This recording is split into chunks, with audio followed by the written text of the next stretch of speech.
Welcome to the Learning Pines YouTube. We hope this video helps. In this video, I will explain how to replace a radiator. First, gather your tools, including a drain pan, a new radiator, and fresh coolant. Make sure your vehicle's engine is completely cool to avoid burns from hot fluids.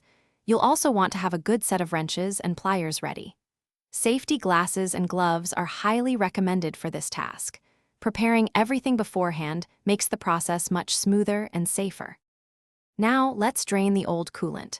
Position a large drain pan directly beneath the radiator's drain plug. Carefully open the drain plug and let all the coolant empty into the pan. This can take several minutes, so be patient. Once drained, use pliers to loosen the clamps and disconnect both the upper and lower radiator hoses from the radiator. Also, disconnect any transmission cooler lines if your vehicle has them. With the hoses disconnected, it's time to remove the old radiator. Locate and remove all mounting bolts, clips, or brackets that hold the radiator in place. Take care not to damage any surrounding components. Gently lift the old radiator straight up and out of the engine bay.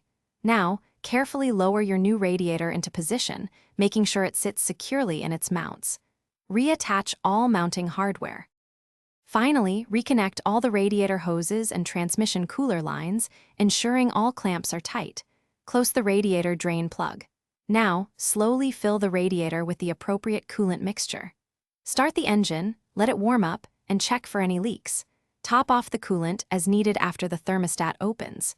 Remember to check the description for a link to the Owala water bottle and other great deals. Drive safely. Thanks for watching. Consider subscribing if we helped you.